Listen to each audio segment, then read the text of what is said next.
자, 여러분 반갑습니다. 오늘은 구원의 GPS 13번째 시간이 되겠습니다. 오늘 다루고자 하는 주제는 역시 11강부터 계속 다루고 있는 하나님 가족의 특징에 대해서 말씀을 드리겠습니다. 하나님의 가족 특징, 제가 11강에서는 하나님의 가족은 예수의 살과 피를 먹는다. 이게 가족에 대한 그런 내용을 담고 있습니다. 가족은 살과 피를 나눠 먹는 그런 존재들입니다. 살과 피를 누가 나눠 먹는다는 말입니까? 오직 가족이라야 가능하고 부모로부터 살과 피를 우리가 물려받았습니다. 그 다음에 12강에서 제가 다룬 것이 하나님의 가족은 씨종자가 같아야 된다.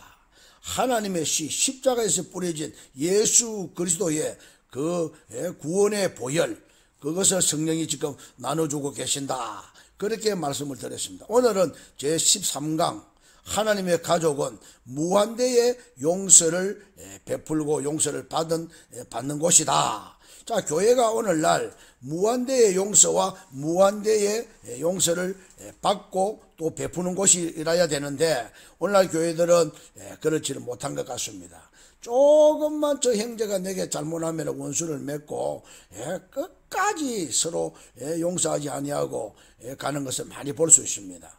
자, 그래서 교단이 나눠지고 교파가 나눠지고 너무도 많은 사람들이 원수를 맺고 있습니다. 이게 세상에 보기 아주 안 좋습니다.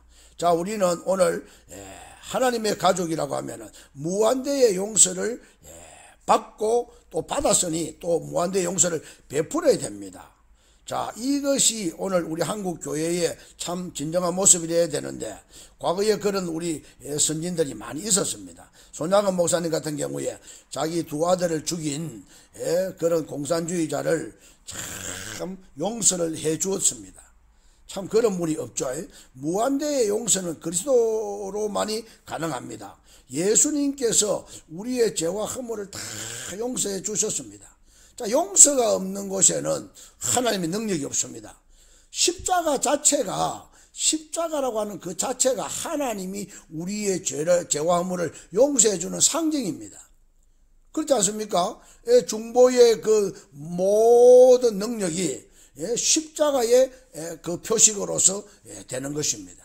자, 어떤 교파에서는 십자가를 떼누르고 하는데 십자가는 하나님이 우리를 용서해 주신 상징이기 때문에 얼마나 거룩하고 좋습니까?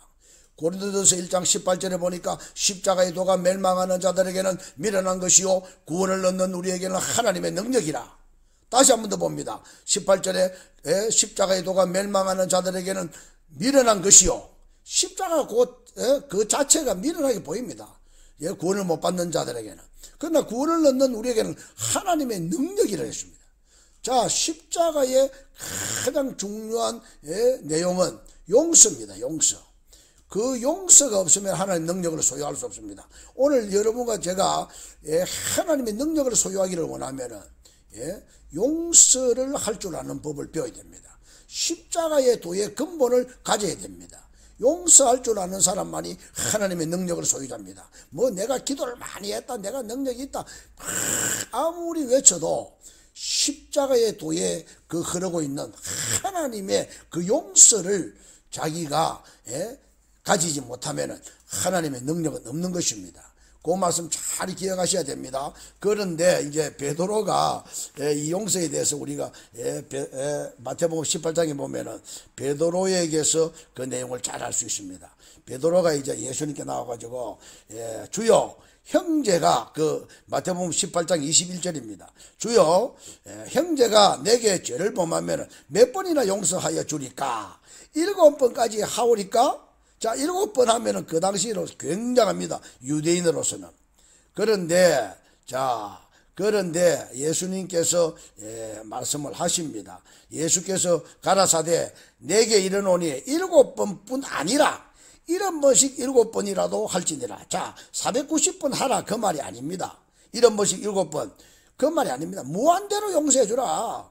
무한대로 용서해 주라.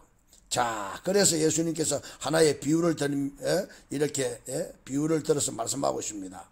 자, 23절 보니까 천국은 그 종들과 회개하러 하던 어떤 인간과 같으니, 회개 카운트 한다는 거죠. 카운트. 자, 계산을 해보자 이거예요. 자, 회개할 때 1만 달란트 빚진 자가 하나가 왔습니다. 1만 달란트라면은 상상을 못합니다. 상상을 못합니다. 너무도 큰 빚을 진 사람을 말합니다. 그런데 그 사람이 갚을 능력이 없어서 몸과 처와 자식들 전부 다 팔아서 갚아라 했지만 그 엎드려 절하면서 제가 갚을 능력이 없습니다.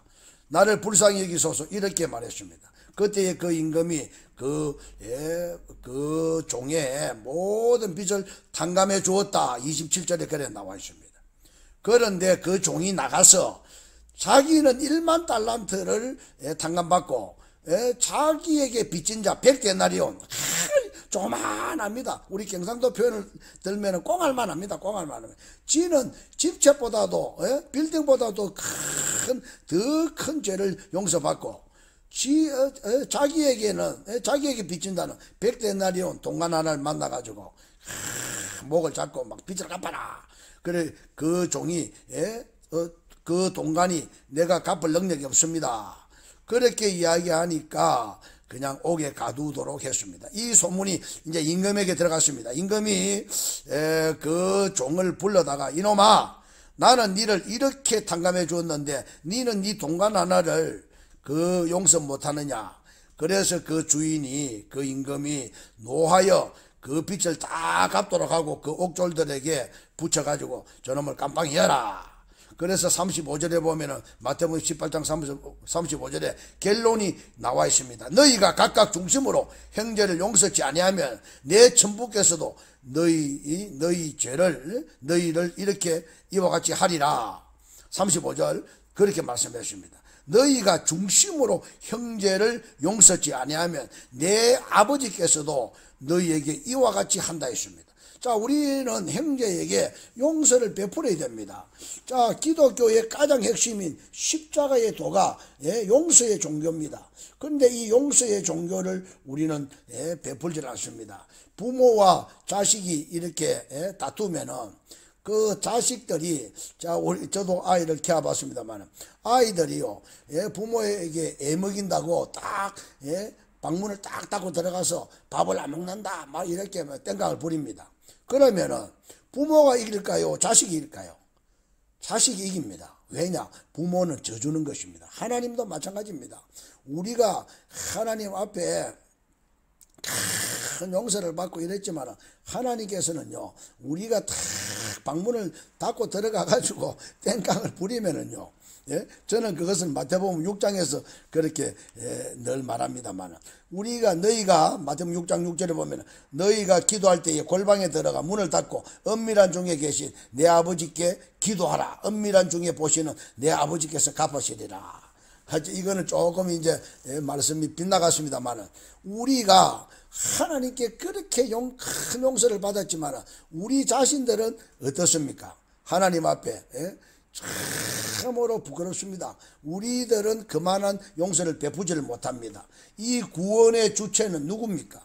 이 구원의 주체가 바로 예수 그리스도가 아닙니까? 예수님이 우리를 위해서 십자가를 지신 그 자체가 우리의 구원이 되십니다. 중보자로서 한편은 하나님이시고 한편은 사람이 되신 그런 중보자로서의 그 구원의 큰 능력을 우리에게 베풀어 줬는데, 우리는 1만 달란트의 빚진 자로서 그 모든 것을 용서받았는데, 우리에게 조금만 잘못하면 원수를 맺고 이렇게 하는 모습이 하나님 앞에 옳겠습니까?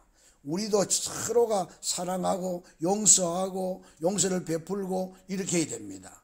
하나님께서 이것을 원하십니다. 십자가의 도 자체가 그겁니다. 바로 제가 오늘 강조하고자 하는 내용은, 하나님의 여러분이 가족이다, 하나님의 자녀다라고 하면은 제발 용서를 베풀 줄 알아야 됩니다. 용서를 내가 받은 게 너무도 큽니다. 그런데 우리는 용서를 못 베풀고 있다? 이게 말이 되겠습니까?